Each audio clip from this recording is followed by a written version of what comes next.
Jai Hind everyone, welcome to the next episode of Mudda Kya Hai. Today we are with a very special guest, Mr. Vikram Rathod, who is an advocate, a politician and many more things I'm sure. So sir, welcome to our show. Thank you very much Rohan ji. Why don't you give our viewers an introduction about yourself? देखिए रोहन जी, I am the legal cell president of Jammu Kashmir अपनी party. I joined this party on 11th of October 2021 and thereafter I was nominated on the part of our president Mr. जनाब अल्ताफ बुखारी साहब as a legal cell president. और उसके बाद तो journey चलती रही. तो मतलब मेरे लिए फ़र्स्ट एक्सपीरियंस है क्योंकि मैं पॉलिटिशियन बैकग्राउंड से नहीं हूँ. तो मतलब सफ़र चल रहा है जैसे अदरवाइज़ अगर आप मेरा लीगल बैकग्राउंड भी देखेंगे तो आई am the first generation lawyer in my family. मेरी फैमिली में कोई भी ऐसा मतलब पीछे कोई बैकग्राउंड नहीं था मेरा लीगल सेल मतलब जिसमें मैं इस प्रोफेशन में आ सकूं. लेकिन एक होता है ना कि एक शौक़ होता है, लेकिन मैं बोलूँगा कि एक मेरे को शौक़ भी नहीं था. अर्लियर इन 20 जब मैंने अपनी 12th क्लास पास की तो 12th के बाद मैं इंजीनियरिंग करने चला गया था बेंगलोर में. तो आईटी का मैं स्टूडेंट था वहाँ पर. तो due to some food poisoning तो मुझे वो मिड वे में छोड़ना पड़ा. उसके बाद मतलब फ्रैंकली स्पीकिंग उसके बाद मेरा शौक़ ही नहीं था कि मैं लॉ ज्वाइन करूँगा. ऐसे ही एक दिन मेरी सिस्टर न्यूज़पेपर पढ़ रही थी तो वो कह रही थी कि देखो कुछ निकला है, एडवर्टीज़मेंट निकली है लॉयर की, तो क्या आप इंटरेस्टेड हो. तो मैंने कहा एक कहाँ आईटी, कहाँ इंजीनियरिंग और एक तरफ आप एकदम बिल्कुल कहाँ एक तरफ लॉ. तो दोनों में एक वास्ट डिफरेंस था. तो मैंने 1-2 दिन लगाए, लेकिन सडनली क्या हुआ कि मैं न्यूज़पेपर में मेरी जो सिस्टर है, मैं उसको अपना रोल मॉडल ही कहूँगा कि मेरी सिस्टर ने क्या देखा सडनली उसके मतलब कि नेक्स्ट डे या 2-3 दिन के बाद इतना ही फासला रहा होगा. तो क्या हुआ कि मेरी सिस्टर ने मेरे को न्यूज़पेपर दिखाया जिस पे लिखा था MK's मोनिका कोहली इंस्टीट्यूट. कहते कि देखो आपको दिक्कत नहीं आने वाली, हमारे जम्मू कश्मीर में एक इंस्टीट्यूट स्टार्ट हुआ, व्हाई नॉट, आप क्यों नहीं वो ज्वाइन करते. तो फिर उसके बाद फिर भी मैं आपको ऑनेस्टली स्पीकिंग मैं अब्रॉड जाने के ज़्यादा इंटरेस्टेड था rather than to join this profession. तो मैं आईलेट्स की कोचिंग करने, आप टीटू सर से भी पूछ सकते हैं, मैं आईलेट्स की कोचिंग करने वहाँ पर गया था. अच्छा क्या बोलते हैं MK's में. तो जब मैं वहाँ पर गया तो Titu sir convinced me, Monika Kohli ma'am convinced me कि नहीं आप ज्वाइन करिए प्रोफेशन, ये बड़ा अच्छा प्रोफेशन है. तो आपको जो भी कोई दिक्कत होगी तो हम यहाँ पर कोचिंग तो प्रोवाइड कर ही रहे हैं. तो सडनली मैं आईलेट्स का भी माइंड मेरा चेंज हो गया. और उसके बाद फिर मैंने क्या किया, मैंने स्टार्ट कर दी अपनी और मेरी एडमिशन मैंने KC लॉ कॉलेज का फर्स्ट बैच था. देन मैं 2008 में मैंने पास आउट किया. देन देयर आफ्टर मुझे यहाँ पर हार्डली मैंने कोई 4 और 5 मंथ्स यहाँ पे मैंने प्रैक्टिस की होगी. उसके बाद straight away I went to Delhi. वहाँ पर मैंने 2 चैम्बर्स ज्वाइन किए थे. One my mentor mister Sakal Bhushan ji, he is a very good lawyer, and Bimal Roy Izzat, he is an advocate on record and now he is a senior advocate, designated senior advocate. वहाँ पर भी मैंने 5-6 साल लगाए. तो एक बड़ा अच्छा एक्सपीरियंस मेरे को हुआ. तो फिर मैंने देयर आफ्टर इन 2012 में मेरी, because I am the only son of my parents, so there was मतलब there is nobody to look after my parents. तो क्या हुआ कि मैंने यहाँ पर आके, अब मेरे पेरेंट्स का कोई देखभाल नहीं कर सकता था, तो फिर मैंने, और सडनली इन 2012 मेरी मैरिज होगी. जब मैरिज होगी तो वर्किंग लेडी, अब आपको प्रॉब्लम है. अब मेरे पास ऑप्शन था इधर I have to go to Delhi और या फिर मेरे को जम्मू. अब नेचुरली बात है, वर्किंग जो कहते हैं ना, एक वर्किंग कल्चर फैमिली जहाँ पर एक गवर्नमेंट जॉब हो, जिनका एक बिल्कुल एक माइंड बड़ा कन्फाइंड सा रहता है कि नहीं यार ये दिल्ली जाएगा, यहाँ से अपनी वाइफ की जॉब भी छुड़ा देगा, फिर ये वहाँ चला जाएगा. तो फिर वो भी मेरे लिए एक बड़ा डिफ़िकल्ट डिसीजन था. तो फिर मैंने वो वाला दिल्ली जाने वाला जो प्लान था मैंने ड्रॉप ही कर दिया. देयर आफ्टर फिर मैंने जब यहीं पर प्रैक्टिस स्टार्ट कर दी, तो जब मैंने practice start by my own independent मैंने स्टार्ट की, तो इनिशियल डेज वेरी डिफ़िकल्ट थे. लेकिन नाउ अब मेरी 13-14 साल 15 ईयर्स तक मेरी वकालत हो चुकी है. तो इस तरह मेरा रहा चलता ही रहा. तो नेचुरली अब पॉलिटिशियन में अभी तरह से मैं पूरी तरीके से नहीं बोलूँगा that I am the very big politician, but हाँ मज़ा आ रहा है मेरे को. एक अच्छा एक एक्सपीरियंस मिल रहा है लाइफ में, क्योंकि सम क्रिटिक्स भी होते हैं, बिल्कुल, आप जानते हो बिल्कुल। हर दुनिया से क्रिटिक्स भी होते हैं। अगर हम अब जम्मू कश्मीर अपनी पार्टी है, कोई कांग्रेस का है, मेरा फ्रेंड कोई कांग्रेस में है, कोई एनसी में है, कोई पीडीपी में है, तो मतलब ओवरऑल अगर आप देखा जाए सिनेरियो तो मैं बड़ा एंजॉय कर रहा हूँ इस चीज़ को। नहीं, कहते हैं कि बहुत सारे हैप्पी एक्सीडेंट्स मिल के एक हैप्पी स्टोरी बन जाती है। Yes, I think that is the case, but thank you for such a brilliant introduction. तो आपने अपनी जर्नी के बारे में बताया, सॉर्ट ऑफ आपने कहा कि politics happened as a, but थोड़ा सा उसमें वो जानना चाहेंगे कि आपने अपनी पार्टी ही का डिसीजन कैसे लिया, who motivated you, how did you join, वो कैसे रहा सब कुछ पूरा प्रोसेस? देखिए बात इस तरह है कि ये डिसीज़न मेरे लिए लेना बड़ा टफ था कि मैं कौन सी पार्टी में जाऊँ, क्योंकि मैंने जब सारा सिनेरियो देखा, मैंने बीजेपी वालों को भी देखा। मैं ऐसे कोई बीजेपी के कोई खिलाफ़ नहीं हूँ, मैं किसी पार्टी के खिलाफ़ नहीं हूँ। जब मैंने बीजेपी को भी देखा, मैंने कांग्रेस को भी देखा, मैंने सबकी वर्किंग देखी, लेकिन वो कहते हैं ना जम्मू कश्मीर अपनी पार्टी, कुछ अपना सा लगा। जम्मू कश्मीर अपनी पार्टी, क्योंकि हमारी जो पार्टी है वो रीजनल पार्टी है, वो नेशनल पार्टी नहीं है। बाकी सारी पार्टीज़ थी नेशनल पार्टीज़ हैं, हमारी एक रीजनल पार्टी है। तो उसमें अल्ताफ़ बुखारी साहब, जिनकी वर्किंग मुझे, क्योंकि ऐसा नहीं है कि वो एक नया चेहरा है, उनकी वर्किंग बोलती है, उनकी वर्किंग, वो फॉर्मर मिनिस्टर्स भी रहे, बड़ी बड़ी उन्होंने की पोस्ट उनके पास थी, तो उनकी वर्किंग देखते हुए, और जब आपको देखा जाए तो जब वो 5 अगस्त 2019 की बात आप ले लीजिए, जब हमारा आर्टिकल 370 टूटा, एब्रोगेशन ऑफ आर्टिकल 35 गया, तो हमारे जनाब अल्ताफ़ बुखारी साहब और बड़े से लीडर थे जो नज़रबंद थे। तो जब वो नज़रबंद थे, तो अब देखिए, क्योंकि मैटर इज सब जुडाइज बिफोर द सुप्रीम कोर्ट, इसमें मैं कोई टिप्पणी नहीं करना चाहूँगा। अब जो भी कुछ होगा वो सुप्रीम कोर्ट या पार्लियामेंट देगा, इसमें तो हम ग्रीन पास्चर्स तो किसी को दिखाएंगे नहीं कि हम कल ही 370 वापस लाएंगे या नहीं लाएंगे, वो it's up to the supreme court, क्योंकि वो मैटर भी अब रेफर हो गया है 5 बेंच जजेस को। तो मैंने जब देखा ये कोई जब ये सारे एक, आप कहते हैं ना, एक ग्रुप, एक अच्छा ग्रुप निकला बाहर, जिन्होंने बोला कि हम जम्मू कश्मीर के यूथ की बात उठाएंगे, तो वो जब जम्मू कश्मीर यूथ की बात उठाएंगे, मैं आपको ऑनेस्टली बोलूं, अगर मैं बीजेपी में चला जाता, मैं गुम जाता कहीं पर। मैं सीरियसली, मेरे को अपनी पहचान बनाते बनाते it will take me another 16 year और 17 ईयर्स। अब आप मेरा इंटरव्यू ले रहे हो तो मेरे को सच्चाई बोलनी है, क्योंकि ये मैं कोई जुठाई नहीं बोलूँगा। 16-17 साल मुझे वहाँ पर अपनी पहचान, अल्ताफ़ बुखारी साहब एक ऐसे, मैं बोलूँगा, इंसान है जिन्होंने मुझे पहचान दी इस पार्टी में आके।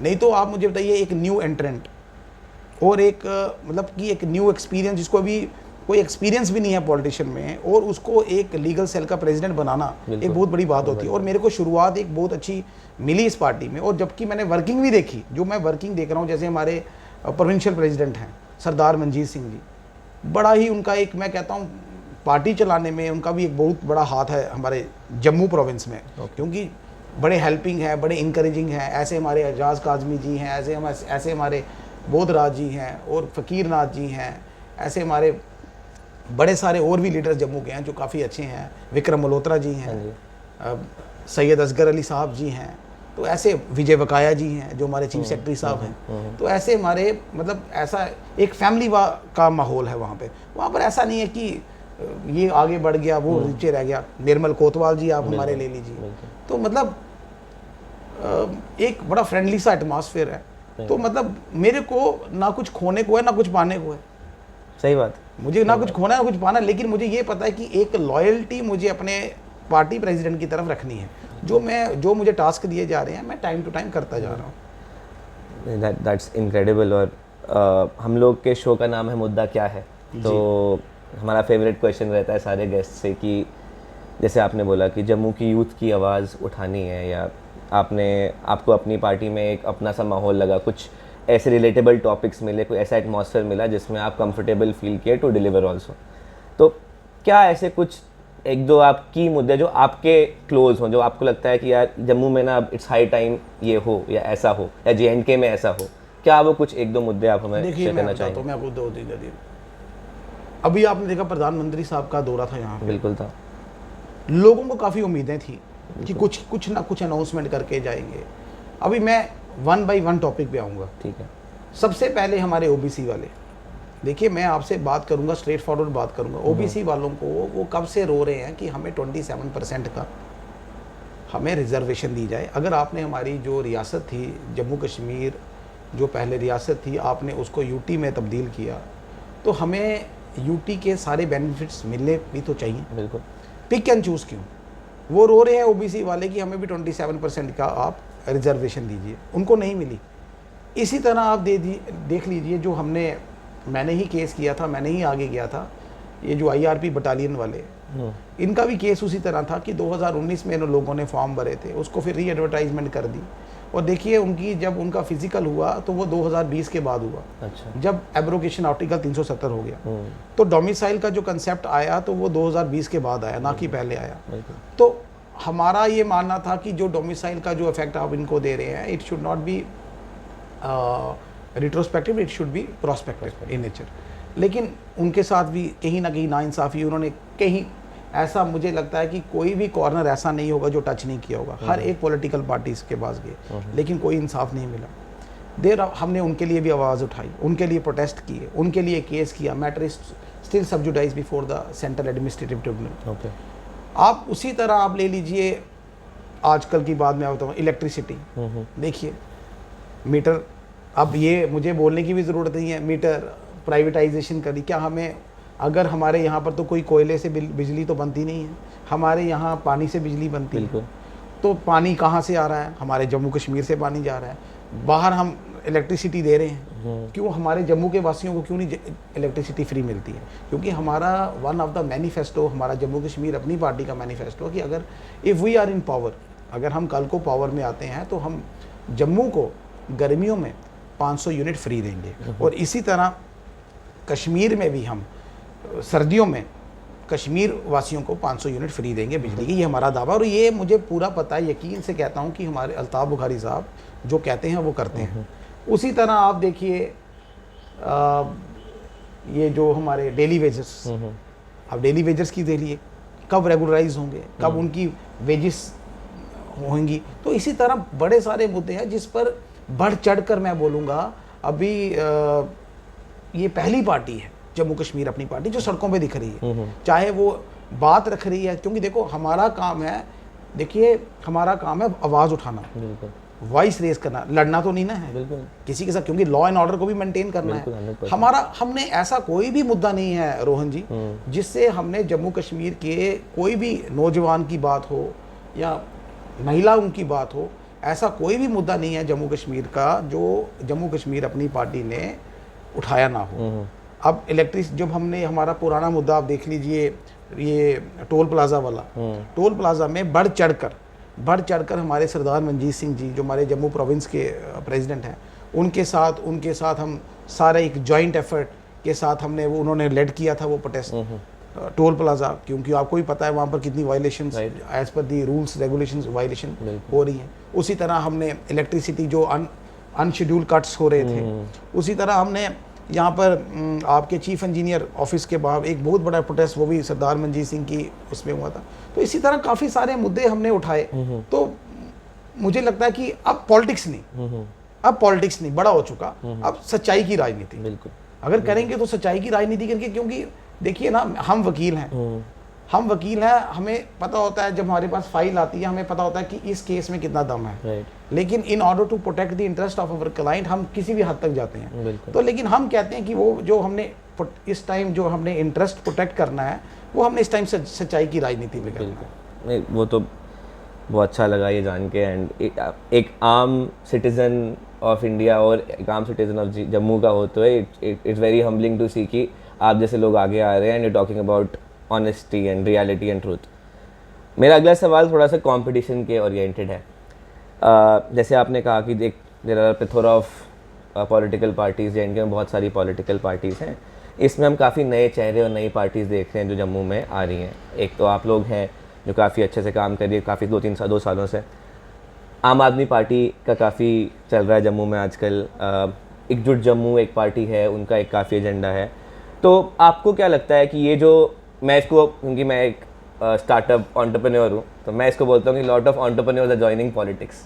आप क्या कहेंगे इसके बारे में कि ये जो पॉलिटिकल मूवमेंट चल रही है, is it good, healthy, not necessary, unhealthy? कैसा लगता है आपको जो ये आ रहा है जम्मू में? देखिए, सबसे पहले मैं आपको ये चीज़ बताना चाहूँगा, आपको जब से हमारी स्टेट को यूनियन टेरिटरी में बना दिया, हमारा पॉलिटिकल प्रोसेस ही नहीं है। बिल्कुल बिल्कुल, हम विदाउट पॉलिटिकल प्रोसेस सर्वाइव कर रहे हैं। 100% यस। तो आप खुद ही सोचिए, जहाँ पर पॉलिटिकल प्रोसेस ही नहीं है, मतलब एक ऐसा हमें अंधेरा रास्ता दिखाया जा रहा है कि मतलब इलेक्शंस, एक मैं आपको बताऊंगा, एक ऐसा पार्ट है जिसमें मतलब मैं बोलूँगा इट जस्ट लाइक एन, एक हमारा फंडामेंटल राइट है, क्योंकि राइट टू वोट बिल्कुल हमारा फंडामेंटल राइट है। Fundamental right. अभी तक हमारा यहाँ पर कोई पॉलिटिकल प्रोसेस नहीं है, तो एक अंधेरा है, काफ़ी अंधेरा है। तो मतलब ये अंधेरा कब ठीक होगा, कैसे होगा? क्योंकि पॉलिटिकल पार्टीज तो आएंगी, आती रहेंगी, जाती रहेंगी, यहाँ पर हमारे आई। अब आपने जैसे बोला, अब मेरा मानना ये है कि ये जम्मू एंड कश्मीर है। हमें जो राजनीति करनी है, जो पॉलिटिशियन, मतलब हमें जो पॉलिटिक्स करनी है, वो हमें जम्मू और कश्मीर को, दोनों हितों को देखकर करनी है। अगर आप एक सेक्ट को लेकर चलेंगे, एक सेक्ट को आप उसकी इम्प्रूवमेंट करेंगे, तो ऐसा जम्मू कश्मीर में चलेगा नहीं। क्योंकि हमारे यहाँ पर हिंदू भाई भी रहते हैं, हमारे यहाँ पर मुस्लिम भाई भी रहते हैं, यहाँ हमारे सिखिज़म भी रहते हैं। तो हमें, because we are living in a democratic country, right? तो a being a secular person, आप भी सेकुलर है, मैं भी सेकुलर हूँ, तो हमें, मुझे जहाँ तक लगता है कि कोई भी पार्टी अगर आती है तो दोनों हितों को, क्योंकि जम्मू कश्मीर में आपको पहले बोलता हूँ, जम्मू कश्मीर अपनी पार्टी ने एक रीजनल पार्टी, जैसे मैंने आपको बात बोली, वो जम्मू के यूथ की भी बात करती है, कश्मीर के यूथ की भी बात करती है। आप किसी को निगलेक्ट नहीं कर सकते।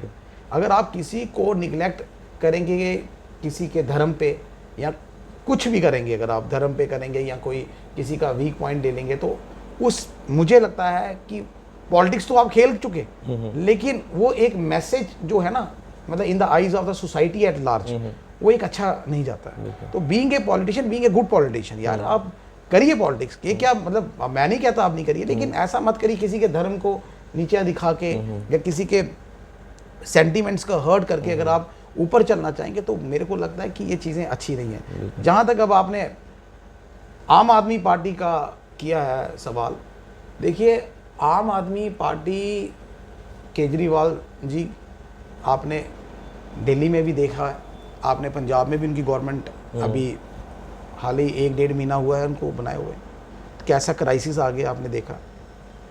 तो वो एक नई पार्टी है, जम्मू की जो उनको ये टोपोग्राफी है उसको समझना पड़ेगा।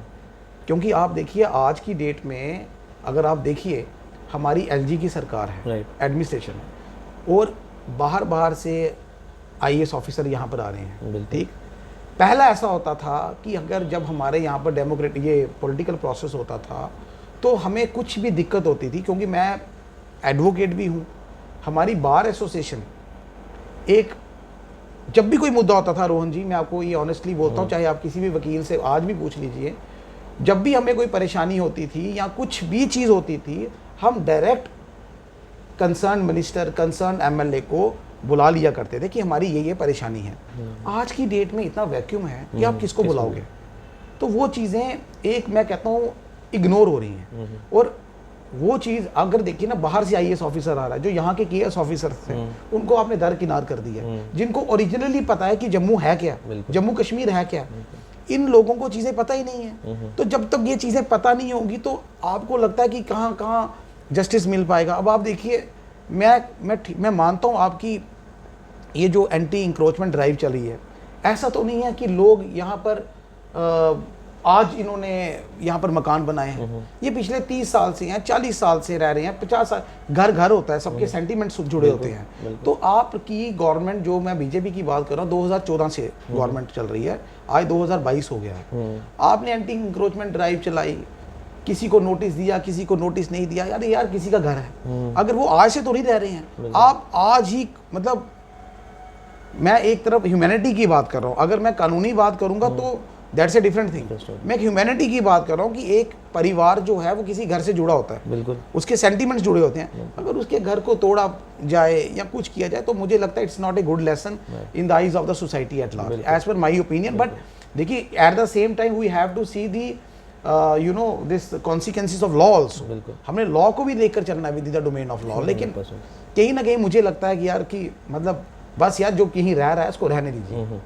नहीं, मेक सेंस।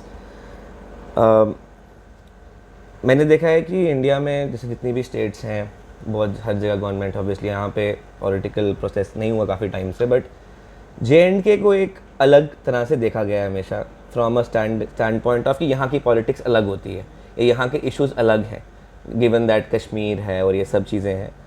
आपकी पार्टी या आपका पर्सनली क्या स्टैंड है कि क्या, क्योंकि जो आपने मुद्दे अभी बताए ये सारे मुद्दे एक आम आदमी के रेगुलर प्रॉब्लम्स हैं जो आप जो सॉल्व करने चाहिए। आप क्या, आपको लगता है कि यहाँ की पॉलिटिक्स अलग है कि अगर नॉर्मल जो क्या ये अलग है बाकी जगह से कि ये नॉर्मली है बाकी शहरों की तरह JNK में भी? देखिए, जम्मू कश्मीर की पॉलिटिक्स क्योंकि डिफरेंस तो मैं कहूँगा, इसमें डिफरेंस ये है कि अगर आप थोड़ा सा आर्टिकल 370 से अगर आप पीछे हटते हैं, आर्टिकल 370 से अगर आप पीछे हटेंगे, 35A से अगर आप थोड़ा पीछे जाएंगे, तो आप देखना हमारे यहाँ पर बड़ी चेंजिंग होती थी। दरबार मूव होता था, दरबार मूव की प्रैक्टिस थी, लद्दाख हमारे साथ था। तो इसी तरह बड़ी चीज़ें जो थी, क्योंकि ये जो हमारी स्टेट थी ना, ये राजा महाराजाओं की थी, ये आप जानते हैं। बिल्कुल। तो जब यहाँ पर हमारे अंग्रेज़ों का राज होता था ना रोहन जी, हमारी स्टेट को तब भी किसी ने हाथ नहीं लगाया था। बिल्कुल। इवन कि तब ब्रिटिश रूल था जब हमारी कंट्री में, तब ब्रिटिश वाले भी हमारी स्टेट को हाथ नहीं लगा पाए थे। उन्होंने बोला क्योंकि बिकॉज इट इज़ ये राजाओं की स्टेट थी। तो एकदम होना ये चीज़ें, अब मैं उस सिनेरियो से कह रहा हूँ, मैं ये नहीं कह रहा हूँ कि चीज़ गलत हुई है या सही हुई है, लेकिन मैं आपको चीज़ बता रहा हूँ कि कहीं ना कहीं जब 370 हमारा हटा, 35A हटा, तो कहीं ना कहीं चेंजेस बड़ी आ गई। क्योंकि हमारा जो यहाँ पर देखिए, अब आप देखिए ना कितनी मोनोपोली है, कितनी मोनोपोली, डिक्टेटरशिप ही चल रही है ना। कि आप देखिए क्या हो रहा है आज की डेट में। आप चले जाइए किसी भी सेक्टर में चले जाइए, अब मुझे अगर थोड़ा सा काम, आप JMC की बात कर लीजिए, आप जम्मू म्यूनसिपल कॉर्पोरेशन की बात कर लीजिए, कहाँ मिलते हैं? हमें टाइम लेना पड़ता है, हमें टाइम जब लेना पड़ता है तो घंटों घंटों पीछे रहना, ये अपने बिजी होते हैं मैंने फिर वहीं पर बात आ जाती है कि पॉलिटिकल प्रोसेस नहीं है।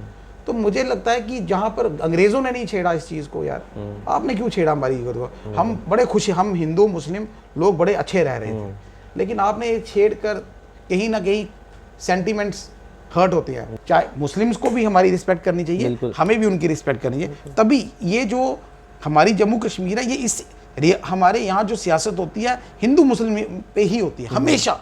अगर ये चीज़ बंद हो जाएगी ना मेरे ब्रदर, हमारे जम्मू कश्मीर में हालात इतने अच्छे हो जाएंगे, इसमें आपको मैं बता ही नहीं सकता। मैं आपसे सहमत हूँ, और रिलीजन मेरे हिसाब से एक बहुत पर्सनल चीज़ है जी, और आई थिंक हमारे फंडामेंटल राइट्स प्रोटेक्ट करते हैं कि हम कर पाए चीज़ें, और मेरे से बेहतर ये आप जानते हैं। नहीं, मैं बिल्कुल इससे एग्री करूँगा। चलिए अब एक दो और सवाल थोड़े से फ्यूचरिस्टिक। अगर अपनी पार्टी की गवर्नमेंट जब भी इलेक्शंस होते हैं, हमें शायद आपको मेरे से बेटर पता हो कब होने हैं इलेक्शंस, बट जब भी होते हैं, अगर आप लोग सत्ता में आते हैं, अगर आप लोग को सीट्स मिलती हैं, पावर मिलती है, क्या रहेगा आपका? क्योंकि मैं श्योर हूँ कि बीजेपी की सीटें होंगी, बाकी पार्टीज़ की भी सीटें होंगी। कैसे आप अपने, जो आपने इतना अच्छा अपना बताए, एजेंडाज बताए, क्या रहेगा प्रोसेस, कैसे करेंगे, क्या रहेगा सब कुछ? देखिए, अगर तो देखो, फर्स्ट ऑफ ऑल हमारे जो पार्टी प्रेसिडेंट है जनाब अल्ताफ़ बुखारी साहब, अल्ताफ़ बुखारी साहब का ये कहना है कि मैं आपको थोड़ी, सबसे पहले हमने स्टेटहुड की मांग की। अगर हम पावर में आते हैं तो हमने स्टेटहुड की, जो हमारा पहला मिशन है कि हमने स्टेटहुड जम्मू कश्मीर में ला के देनी है, नंबर 1। सेकेंडली, जो पेंशन 1000 दी जाती थी बुज़ुर्गों को, बुज़ुर्ग महिलाओं को दी जाती थी, वो 1000 से हम उनको 5000 देंगे। उसी तरह इकोनॉमिक वीकर सेक्शन में जो सिलेंडर्स दिए जाते थे, उसमें हमारी पार्टी 1 साल में जो सिलेंडर्स हैं 4 सिलेंडर्स को रीफिल फ्री करा के देंगी। मतलब आप मानिए 4 सिलेंडर्स 1 साल में हम उनको रीफिल फ्री करके देंगे। थर्डली एंड मोस्टली जो मैंने आपको मोस्टली इम्पॉर्टेंट बात बताई कि जहाँ तक रही इलेक्ट्रिसिटी की बात, हम जम्मू में गर्मियों में 500 यूनिट फ्री देंगे। उसी तरह सर्दियों में श्रीनगर में, कश्मीर में हम 500 यूनिट फ्री देंगे। और जहाँ तक रहे मोटिव, अगर हम हमेशा आवाज़ उठाते आए हैं और जम्मू कश्मीर की अपलिफ्टमेंट के लिए, ग्रोथ के लिए, चाहे वो किसी भी सेक्टर में हो, उसकी अपलिफ्टमेंट के लिए जो भी जिद्दोजिद करनी पड़ेगी, we will do for the betterment of the society. That's very good to know. कुछ थोड़े से पर्सनल सवाल और करेंगे उसके before we end the interview. मुझे एक बड़ा इंटरेस्टिंग पैटर्न दिख रहा है JNK की पॉलिटिक्स में। जितने भी वकील हैं वो सारे पॉलिटिशियन बन रहे हैं या उल्टा बोलूँ तो maximum politician from a legal या एडवोकेट बैकग्राउंड से आ रहे हैं। इसका क्या रीज़न है आपको लगता है? आप भी वैसे ही बैकग्राउंड से आए हैं। देखिए ऐसा है, बड़ा अच्छा सवाल है क्योंकि मैं बताता हूँ आपको, जो मैं आपको सीरियसली बताता हूँ, आप एक आम नागरिक को कन्विंस करने जाइए, हार्डली इट विल टेक, थोड़ा ही टाइम लगेगा उसको कन्विंस करने में कि आप यहाँ करिए बोले। एक वकील को कन्विंस करना ना बड़ा मुश्किल होता है। रोहन जी आप माने ना माने, एक वकील को कन्विंस करना बड़ा मुश्किल होता है। और क्योंकि हर एक लीडर अपने इंडिविजुअल लेवल पे एक लीडर है, ठीक, क्योंकि वो आवाज़ है, क्योंकि वो हमेशा अपने क्लाइंट के इंटरेस्ट को प्रोटेक्ट करने के लिए वो कोर्ट में लड़ता है, उसके लिए चाहे जो भी उसको आगे कॉन्सिक्वेंसेस लेने पे वो लड़ता है, दिलो जान से लड़ता है। तो मेरे हिसाब से ये वकीलों के लिए एक बड़ा मतलब कि राइट प्लेटफॉर्म है, क्योंकि अगर हमारे देश में वकील, क्योंकि आप देखिए हमारे कॉन्स्टिट्यूशन जिन्होंने बना, अब BR अम्बेडकर जी वो भी वकील थे, इसी तरह कितने सारे लोग जो मतलब मैं आपको बड़े इतने मैं क्या बोल रहा, एक नॉमिनेटेड लॉयर्स से जिनका बड़ा बड़ा हाथ रहा है हमारे यहाँ पर, हमारी कंट्री को चलाने में। तो मेरे हिसाब से वकील के लिए this is the best platform, क्योंकि वकील एक आवाज़ है सोसाइटी की। तो अगर वकील सोसाइटी के लिए कुछ करेगा नहीं तो मुझे लगता है कि इस देश का भला नहीं होगा, मुझे लगता है इस देश का भला नहीं। और वकीलों को बढ़ चढ़ कर पार्टिसिपेट करना चाहिए इस मतलब लेवल, क्योंकि ये मैं ये नहीं कहूँगा कि this job is specifically meant for lawyers, but somehow somewhere I feel that yes, मैं ये जॉब भी नहीं कहूँगा क्योंकि मेरी जॉब थोड़ी, मेरा मेन काम है वकालत, क्योंकि वकालत है तो मैं हूँ, अगर वकालत नहीं है तो मेरा पार्टी में क्या स्टैंड है। That's why I am the legal cell president of Jammu Kashmir Apni party. नहीं वो तो काफ़ी सही बात बोली आपने। और मेरे को ये भी लगता है कि कॉन्स्टिट्यूशन की जो जानकारी है वो जितनी एक आम नागरिक को होती है उससे बहुत हाई एक्सटेंट पे एक एडवोकेट वकील को होती है। तो उससे भी काफ़ी आपको अपने राइट्स के बारे में, जिसने देश के राइट्स बनाए हैं उसके बारे में काफ़ी ज़्यादा नॉलेज होती है मेरे जैसे एक आम आदमी से। तो I think that also helps in protecting and implementing that. Yes. उसके अलावा अभी आपको अराउंड कितना, आपने कहा 2021 में आपने पॉलिटिक्स एक्टिवली ज्वाइन करी, हार्डली 8 मंथ्स। तो क्या आपकी फैमिली, आपकी वाइफ, आई एम श्योर आपके बच्चे होंगे, क्या सीन है उसका, कैसा रहा, क्या लग रहा है उनको आपके क्या वर्कलोड तो बढ़ ही गया होगा? नहीं वर्कलोड तो हम तो देखिए मेरे 3 बच्चे हैं। 2015 में मुझे ट्रिपलेट्स हुए थे। अच्छा।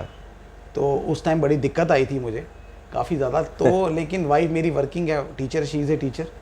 लेकिन अब मेरे को ये है कि अब मैं चल पड़ा हूँ, मैं एक दौड़ पे चल पड़ा हूँ। तो मुझे ये लगता है कि क्योंकि डे बाय डे मैं अपने आप में ढूंढता हूँ कि मेरे में कमी कहाँ रह रही है, उस कमी को पूरा करने के लिए मैं डे बाय डे एक हार्ड वर्कर, और मेरे घर वाले भी देखते रहते हैं कि ये वकालत तो कर ही रहा है, साथ साथ में पॉलिटिक्स में मैं ये कहूँगा कि पॉलिटिक्स में मुझे एक इन्जॉयमेंट आ रही है। इन्जॉयमेंट मीनिंग देयर बाय क्योंकि मुझे जहाँ तक लगता है, हमें मतलब कि मैं प्राउड से कहता हूँ आज कि पूरे मतलब जितनी भी यहाँ पॉलिटिकल पार्टीज़ है, हमारा लीगल सेल सबसे लार्ज है, सबसे बड़ा लीगल सेल है। और उस लीगल सेल में जो हमारे पास प्रोडक्ट्स आए हैं लॉयर्स के, सारे इंटेलेक्चुअल लॉयर्स हैं।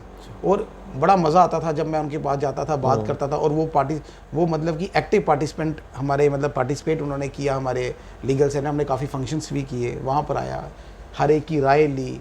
तो मतलब इससे हमारी जो पार्टी की लीडरशिप है उनके भी हम संज्ञान में आए, उन्होंने भी हमें देखा कि नहीं ये लीगल सेल तो बड़ा अच्छा काम कर रहा है। तो जिस तरह से हमें इंकरेज, स्पेशली हमारे सरदार मनजीत सिंह जी, विजय बकाया जी, और भी हमारे बाकी लीडर जी, तो वो हमें देखते थे ना, वो कहते नहीं जी, जब उनके कहते हैं ना, जब कोई बड़ा कहता है यार ये काम अच्छा कर रहा है, तो वो इंकरेजमेंट मिलती है। तो वो इंकरेजमेंट हमें ऐसे डे बाय डे मिल रही है कि हमें मन करता है कि इस पार्टी के लिए अब हम बड़ा कुछ करेंगे। That is very good to know. And best part is कि आप जैसे motivated individuals Indian political system में जे की पॉलिटिक्स में आ रहे हैं. इट्स वेरी हम्बलिंग एंड हमारे लिए भी काफ़ी इनकरेजिंग है देखना. I think this was very interesting interview. बहुत मज़ा आया आपके साथ बात करके. And thank you so much to our viewers as well. And will see you with the next episode. Thank you.